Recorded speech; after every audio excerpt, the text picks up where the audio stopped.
So before we get into today's story, I need you to think about something for a second.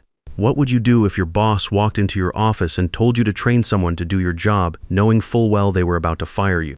Like, really think about it. You've built everything from the ground up. You know every system, every client, every password, and they just expect you to hand it all over with a smile. That's not a hypothetical situation.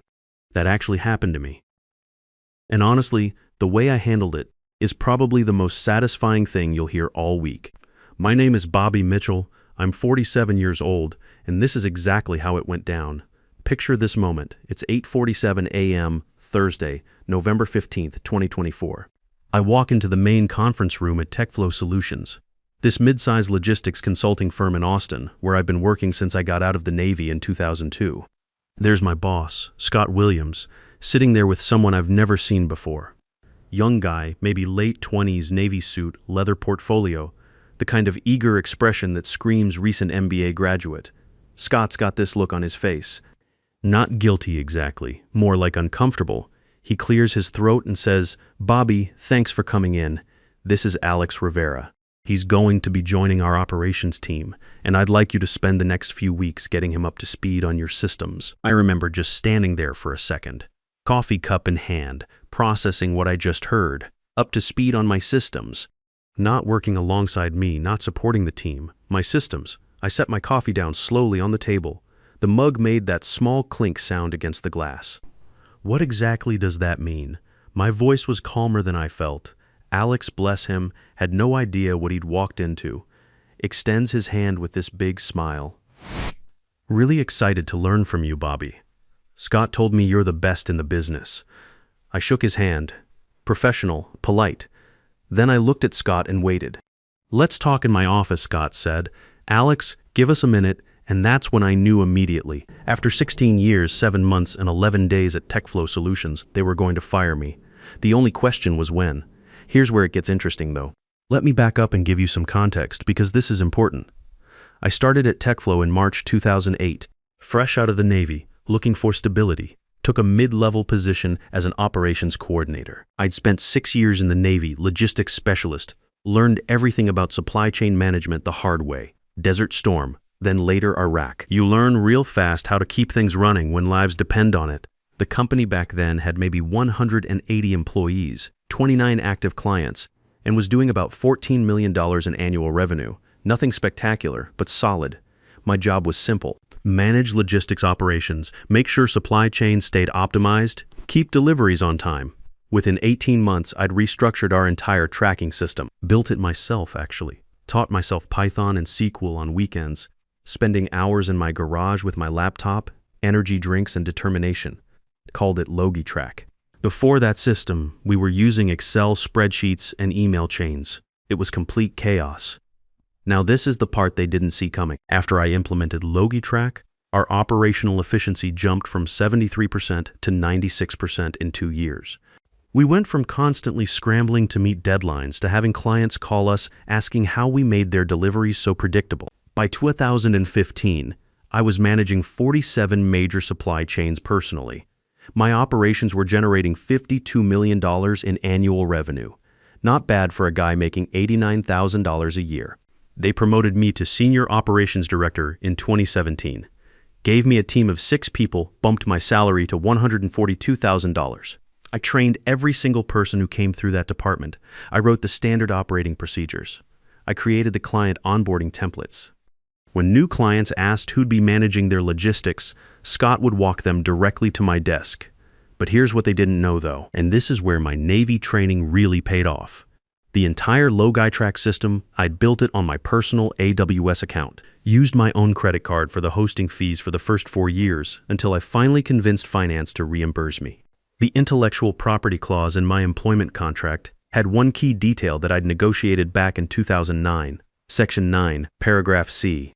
It said that any proprietary systems developed by me using personal resources during my employment would remain my intellectual property unless explicitly purchased by the company through a separate licensing agreement. They'd never purchased it. They'd been using my system, my code, my architecture, my algorithms for supply chain optimization for 16 years without technically owning it.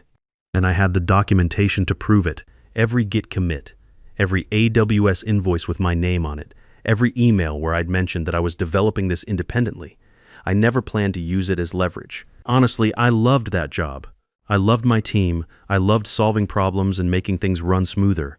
But my dad was career Army, and he always told me the same thing: document everything. Protect your work, paper trail beats handshake deals every single time. So back to Scott's office, November 15th, 8:53 a.m. I sat down in the chair across from his desk. Scott closed the door, which he almost never did. He sat behind his desk and honestly, he looked tired, like he hadn't slept much. "Bobby," he started, running his hand through his hair, "I'm going to be straight with you.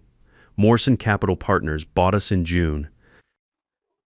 They're pushing for operational changes. We're looking at restructuring some of the senior roles. You're firing me," I said. "Not a question." He paused, looked down at his hands. "Not immediately. We're asking you to transition your responsibilities over the next 3 weeks. We'll provide 4-month severance, continuation of benefits, strong reference, who made this decision. The board, the new CFO, Howard Stevens. It's a cost-cutting measure, Bobby. Your salary, your team's salaries, it's one of the larger line items in the budget, and Alex is going to take over my operations." Alex and a restructured team were moving to a more automated system. I almost laughed. "Automated, Scott. You know the Logi track system isn't just software, right? It's custom built for our specific supply chain needs. It requires someone who understands the nuances, the client requirements." "We're aware," Scott interrupted. "That's why we need you to train Alex on how it works. Document everything. We'll make sure it's a smooth transition." I sat there for a moment, just thinking. My first instinct was panic. Honestly, 16 years, my entire civilian career, my team, my clients, people I'd worked with for over a decade who trusted me personally. Then I thought about my daughter Jessica, senior year at UT, tuition due in January, Carol's medical bills from her surgery last month, the mortgage, everything we'd built. Then I thought about Section 9, Paragraph C. "When's my last day?" I asked. "December 6th, 3 weeks from tomorrow." "And you want me to train Alex on the Logitrack system completely? Every aspect of it? Everything?" I stood up slowly. "Okay, I'll need that offer in writing. The severance terms, the timeline, all of it. And Scott, I'm going to need to consult with my lawyer before I agree to any knowledge transfer." Scott blinked hard. "Your lawyer? Just a precaution," I said. "Professional courtesy, you understand?" I walked out of his office, and my hands were shaking a little, I'll admit. But not from fear. From something else. Something that felt like the moment before a mission briefing, when you know the operation's about to get interesting. I opened my laptop and pulled up the contract I'd signed in 2009. Section 9, Paragraph C. I read it 3 times, then pulled up my personal files. Every piece of documentation I had about Logitrack development was right there in my cloud storage, organized by date, cross-referenced, indexed.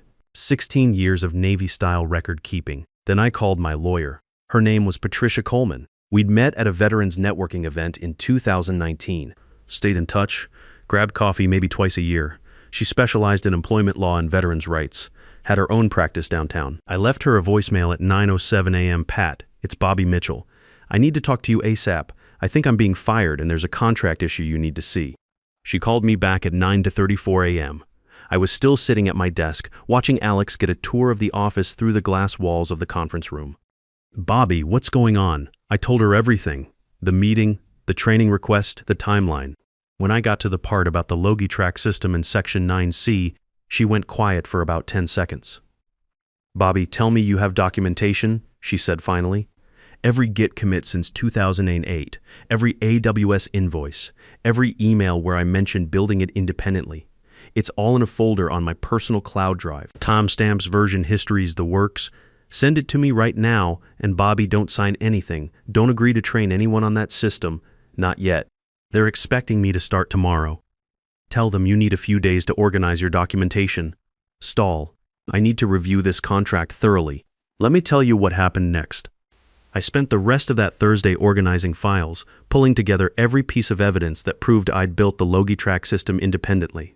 By the time I left the office at 6:15 p.m., I had a 312-page PDF compiled with contracts, emails, invoices, code repositories, even screenshots of Slack messages where I joked about working on my side project back in 2009.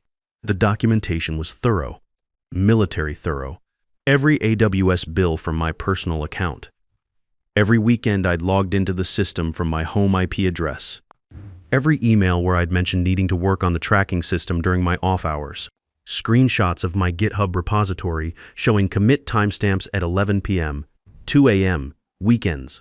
I sent it all to Pat at 6:42 p.m. with the subject line, "Complete Logitrack documentation package." She called me at 9:03 p.m. I was sitting on my couch, half watching a Rangers game, trying not to think about the conversation I'd need to have with Carol and Jessica. "Bobby, this is absolutely airtight," she said. "You own that system completely. They've been using your intellectual property without a licensing agreement for 16 years. This is potentially a significant issue for them. So what do I do? Tomorrow morning, you go in and you politely inform them that you're not able to provide training on the Logitrack system without first negotiating a licensing agreement for your intellectual property. Be calm, be professional, don't threaten anything, just state the facts. They're going to lose it, probably, maybe. But here's the thing, they need that system, right? How many clients depend on it? 67 active supply chains, $89 million in annual revenue managed through Logitrack. Every delivery schedule, every compliance requirement, every optimization algorithm, if they lose access to that data, they're in serious trouble. Bobby, I'm going to draft a licensing proposal tonight. We'll ask for a one-time payment for past use, plus either a consulting contract to maintain the system or a buyout. I'll have it to you by tomorrow afternoon. I barely slept that night. Kept thinking about my team, about the clients who trusted me, about whether I was doing the right thing. Part of me felt like I was betraying people I'd worked with for 16 years. But another part of me, the part that had learned hard lessons in the Navy, knew that sometimes you have to protect yourself because nobody else will. Friday morning, November 16th. I got to the office at 8:30 a.m. Alex was already there, sitting at a temporary desk near mine, laptop open, notepad ready, looking eager and professional. "Morning, Bobby. Ready to dive in?" "Alex, I need to talk to Scott first. Give me about 20 minutes. I walked to Scott's office. He was on a call, but he waved me in and wrapped it up quickly. "Bobby, good. Let's get Alex started on the Logitrack orientation. I'm thinking we begin with the basic architecture, then move into Scott. I need to clarify something about the Logitrack system before we move forward with any training." He frowned. "Clarify what? The system is my intellectual property. According to Section 9, Paragraph C of my employment contract, the one I signed in 2009, any proprietary systems I developed using personal resources remain my property unless the company purchases a license. You've been using the system for 16 years without a licensing agreement." Scott stared at me for about 5 seconds. "Bobby, you built that for the company. It's a company asset. I built it on my own time, using my own AWS account with my own credit card. I have documentation going back to 2008. Every invoice, every code commit, every email exchange. I'm happy to provide training and continued access, but we need to formalize a licensing agreement first." His face went from pale to red. Not angry red exactly, more like panic red. "Are you serious right now?" "Completely serious. My lawyer's drafting a proposal. We should have it by end of day. Your lawyer." Scott stood up and started pacing behind his desk. "Bobby, this isn't personal. It's just business. I understand that. You're restructuring for cost-cutting reasons. I get it.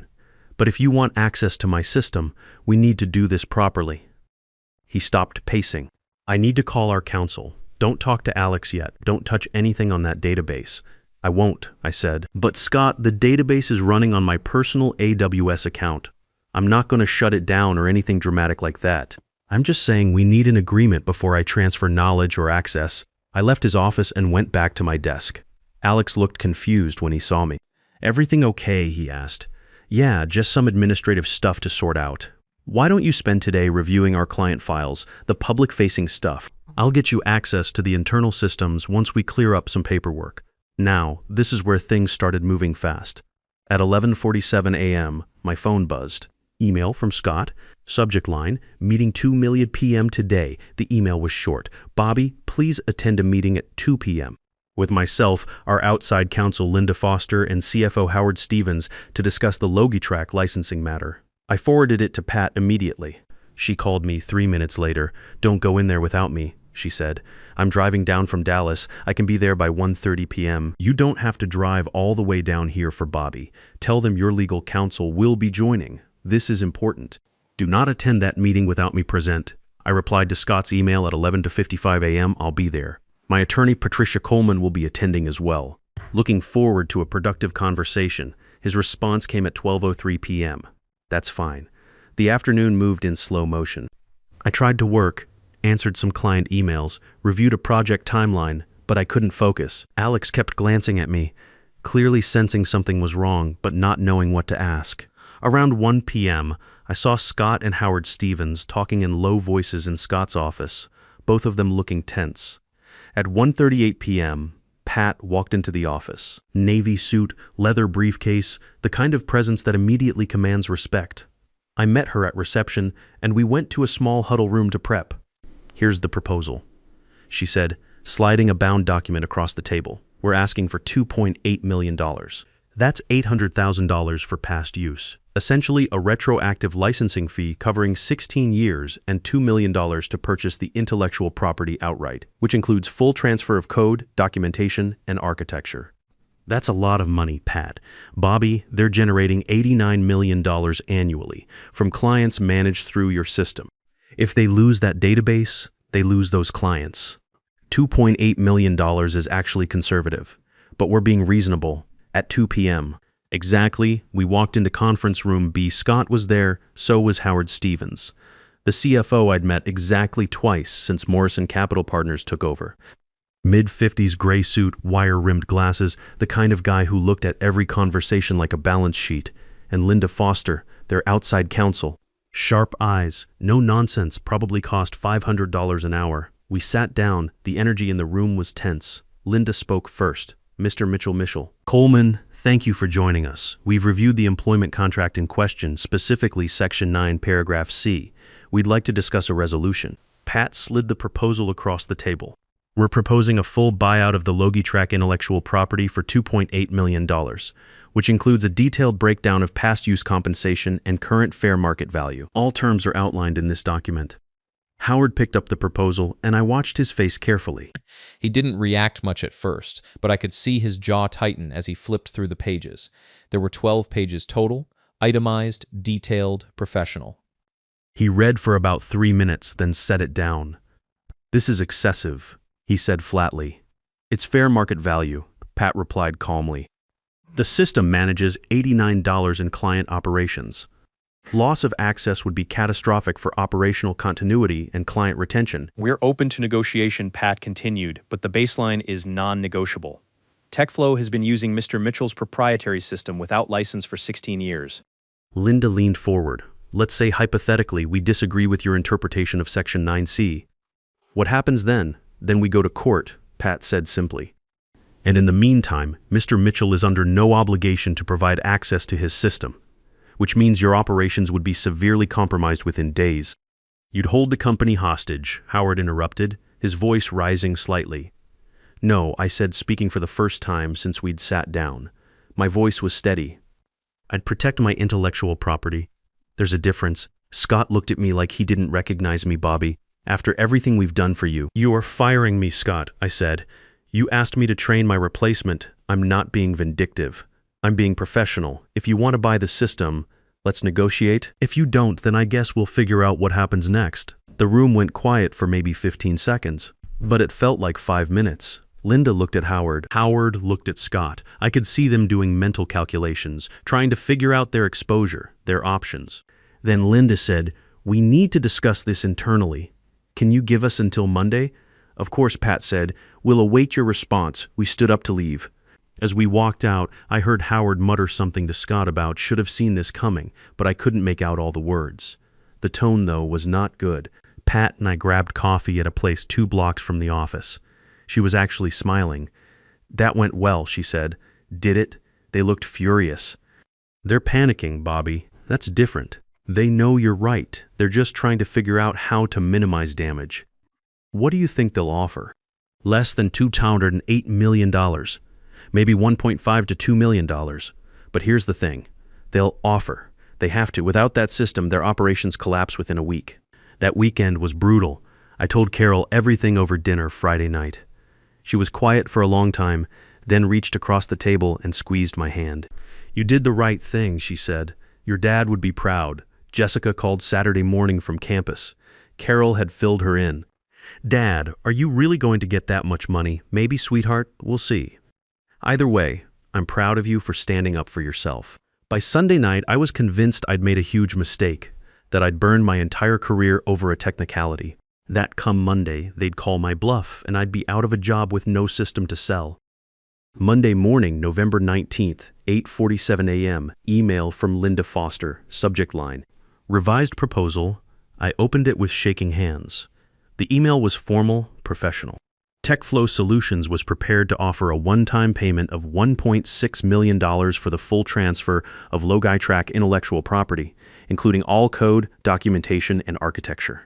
In exchange, I would agree to provide 2 weeks of transition training, and both parties would sign a mutual non-disclosure agreement. I forwarded it to Pat immediately. She called me at 9:02 a.m. counter at $4.4 million. "Tell them we'll accept $2.1 million as final offer, but it needs to include a 6-month consulting contract at $15,000 per month to ensure proper knowledge transfer. Total package, $2.19 million. I typed out the response with Pat on speakerphone, reviewing every word, sent it at 9:14 a.m. Linda replied at 10:38 a.m. "We need to discuss internally. We'll respond by end of day." The day dragged. I tried to focus on work, but every email notification made my heart race. Alex kept asking if I was okay. Around 3 p.m., I saw Scott, Howard, and Linda having what looked like a heated discussion in the conference room. At 4:47 p.m., my phone rang. "Scott, Bobby, can you come back to the office? We'd like to finalize this today." I met Pat at the Starbucks across the street first. We walked in together at 5:10 p.m. Howard, Scott, and Linda were waiting in conference room B. The energy was different. Resigned, maybe tired. Linda spoke first. "We're prepared to offer $1.95 million for the full intellectual property transfer, plus a 3-month consulting contract at $15,000 per month. Total $1.995 million. That's our final offer." I looked at Pat. She looked at me. I could see her doing the calculation. It was less than we'd asked for, but it was life-changing money. "We'll accept $205 million for the IP transfer and 4 months consulting at $15,000 per month," Pat said. "Total $211 million. That's our bottom line." Howard looked at Linda. Linda looked at Scott. There was this long pause, maybe 20 seconds, but it felt like forever. Then Howard said, "Fine, $201.11 million. We'll have the paperwork drafted by Wednesday." Hearing that number out loud, knowing it was real, I felt lightheaded, like I might actually pass out. "One more thing," Pat added. "The severance package originally offered minus 4 months at Mr. Mitchell's current salary. That remains in place separate from this agreement." Correct. Scott nodded slowly. "So the actual total was $211 million plus 4-month severance, which at my salary came out to about $47,300. Grand total, $2.157 million. The paperwork took 4 days to finalize. I signed it on Friday, November 23rd, 2024, at 2:15 p.m. in Linda's law office downtown. There was a notary public there, a woman named Nancy Wright, who smiled at me when I walked in like she could tell this was a big moment. The contract was 31 pages. I read every single word before signing. Pat sat next to me the entire time. The first payment, the full $2.11 million for the IP transfer, hit my account on Monday, November 26th at 11:04 a.m. I was sitting in my truck in the TechFlow parking lot when my phone buzzed with the notification from my bank. I opened the app and just stared at it. $2,110,000. I refreshed the page 3 times to make sure it was real. It was real. I spent the next 4 months as a consultant, just like the contract stipulated. I trained Alex, who turned out to be a genuinely nice guy, completely unaware of the drama behind his hiring. I documented every process, every algorithm, every quirk of the LogiTrack system. I made video tutorials. I wrote a 27-page operations manual. I answered every question, responded to every email within 2 hours. But here's what I didn't tell them. During those 4 months, I'd already been approached by 5 of TechFlow's biggest clients. They'd reached out to me directly, not through the company, asking if I was available for independent consulting. My personal relationships with those clients were exactly that, personal. By the time my consulting contract ended on March 26, 2025, I had signed contracts with 7 former TechFlow clients, not to manage their full logistics operations. I wasn't trying to compete directly, but to provide strategic advisory services, independent contractor agreements. My rate, $275 per hour. In April 2025, I officially launched Mitchell Logistics Consulting. Just me at first, small office in downtown Austin. Within 6 months, I brought on 3 former colleagues from TechFlow, people I'd trained, people who trusted me, and we were managing 14 clients. Annual revenue year 1, $3.8 million. As for TechFlow, Alex did his best. He really did. But the Logitrack system was more complex than they'd anticipated. Without me there to troubleshoot issues, customize features, or manage client relationships, things started slipping. 4 clients left within 10 months. 2 more threatened to leave unless they got better service. Howard Stevens, the CFO who'd been so confident during negotiations, resigned in August 2025. The official reason was pursuing other opportunities. The real reason, according to someone who still worked there, was that the board blamed him for the client losses and the $2.11 million payout to me. Scott himself stepped down as CEO in October 2025. He sent me an email when it happened, short, professional. "Bobby, I wanted you to hear this from me. I'm leaving TechFlow. I should have handled things differently with you. Hope you're doing well." I wrote back, "Scott, I appreciate you reaching out. I wish you the best in whatever comes next," and I meant it. I wasn't angry anymore. Honestly, I'd stopped being angry around the time that first payment hit my account. Last I heard, TechFlow was acquired in January 2026 by Pinnacle Corporate Group at a valuation about 35% lower than what they'd been worth 18 months earlier. A lot of people lost their jobs in that acquisition. Alex moved to a different division. Today, as I'm telling you this story, Mitchell Logistics Consulting has 22 employees. We're managing 31 clients across tech, manufacturing, and defense contractors. Annual revenue last year, $11.22 million.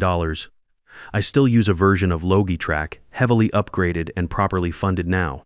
I've trained 8 people since leaving TechFlow, and I tell every single one of them the same thing my dad told me. Document everything. Protect your work. Paper trails beat handshake deals every single time. The bottom line is this: they thought they could push out a 47-year-old veteran and replace him with a fresh MBA.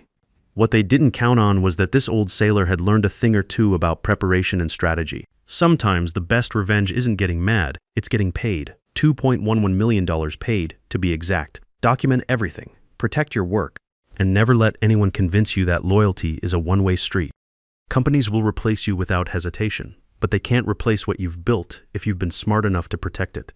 The real power isn't in being indispensable, it's in owning what makes you indispensable. At 47, getting fired felt like the end of my career, but it turned out to be the beginning of my real success. Sometimes what looks like your biggest setback is actually life pushing you toward what you were meant to build all along.